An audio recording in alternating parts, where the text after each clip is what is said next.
house in Madison County, Virginia, there was a very incredible spiritual journey. A journey that took someone to many incredible places. This journey is a woman that has many talents. She's an artist, she's an author, and much, much more. Please come with me and let's meet her.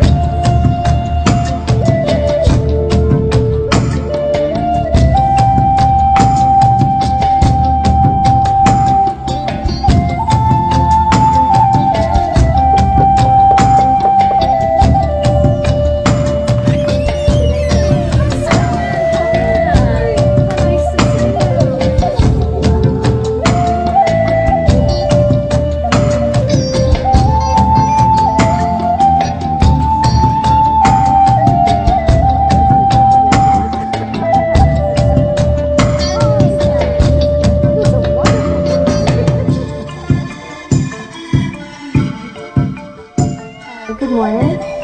We're here in the stone house where the magical spiritual journey began.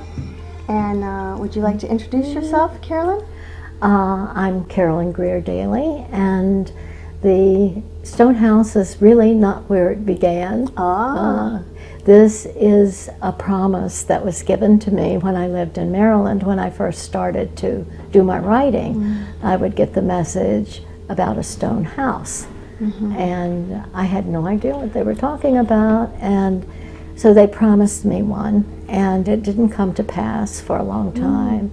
And so I started writing in 1972, and we moved into this house in 1979. So it really started in Maryland, but this was the promise come true. How did you know this was the promise that was waiting for you? They told me in the writing that bluebirds would lead me. And when we came out to look at the property, there was a bluebird flew right in front of the house. And I immediately went out. As soon as we bought the property, I went out and started to put up bluebird houses. And a farmer came by and he said, "Are you putting up bluebird houses?" And I said, "Yes." He said, "Well, there haven't been any bluebirds around here for a long time, that there had been a really bad frost and it had killed them all." And I said, "Well, I'm hoping." And the next time we came down, the bluebirds were in the house. So tell us a little bit more about the book. How did it begin?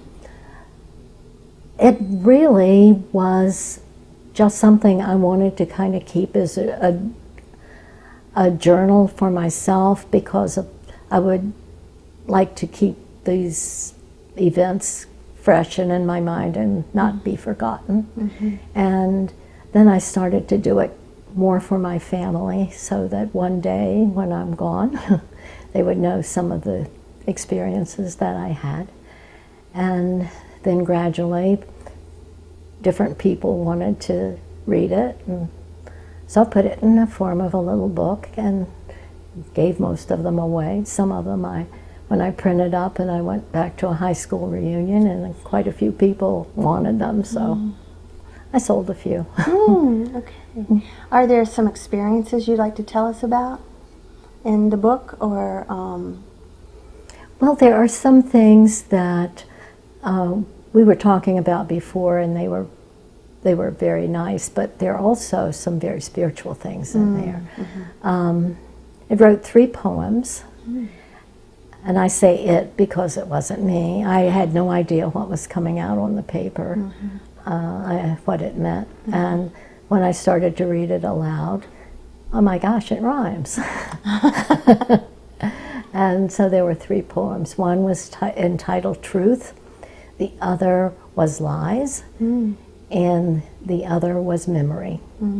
And the one on memory, later on when my husband had Alzheimer's, it really fit that. I was thinking of it more in terms of almost remembering a past life. And my husband was just almost remembering his present life. So it fit very well.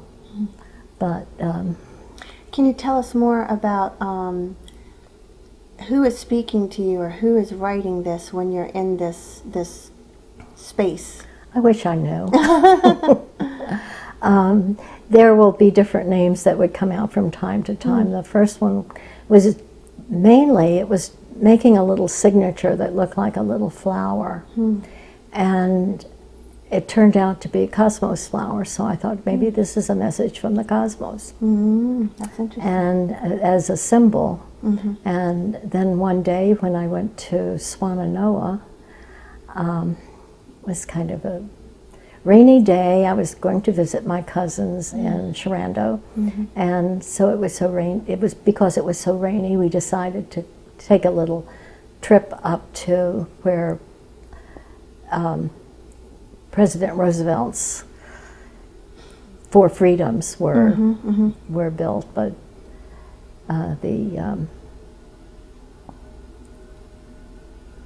Leo Russell, Leo and Walter Russell, their place, and we saw this cosmos flower growing out between a crack and a hard place, and I had to paint it, so I went back and I did. So I thought that was a symbol for me. Later on, it would say cosmos. Now, recently, it's been saying Pluto. What do you think that's about? I'm beginning to find out. I'm beginning to.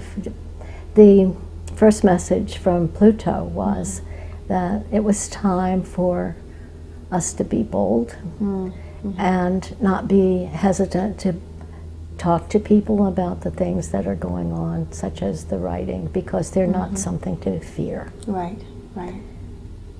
Which brings me to the next question. How, when these entities are speaking to you, how do you know that it's separate from yourself?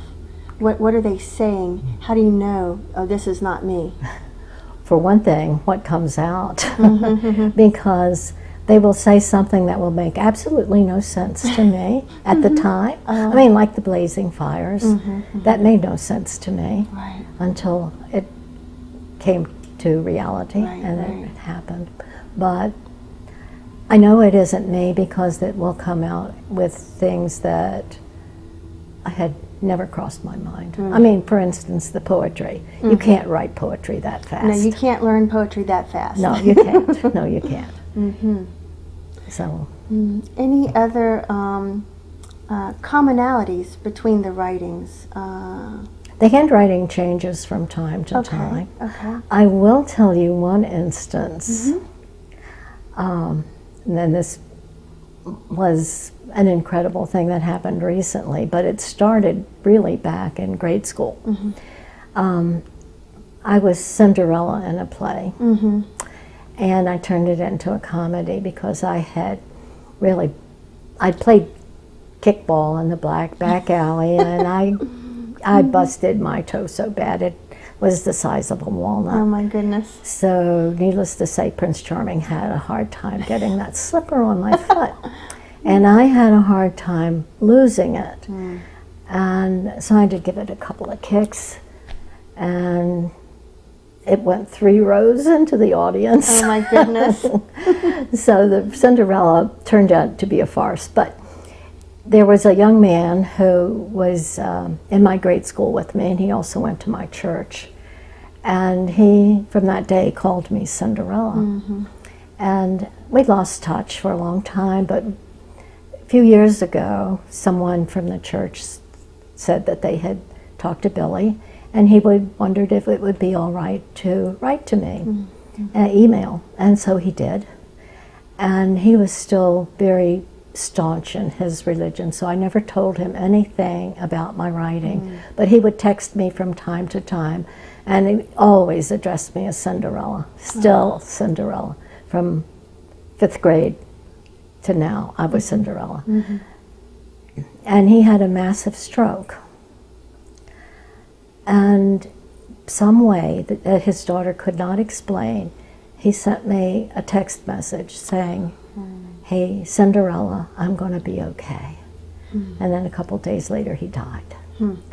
But the amazing thing was, I had known Billy for a long time, and he wrote with his left hand, and he had very distinctive kind of backhand writing. And after he passed away, all of a sudden, there's Cinderella in his hand. Wow. And he said, "Why didn't you tell me about your book?" He said, "I read it over here." Amazing. And I was so shocked, teary too.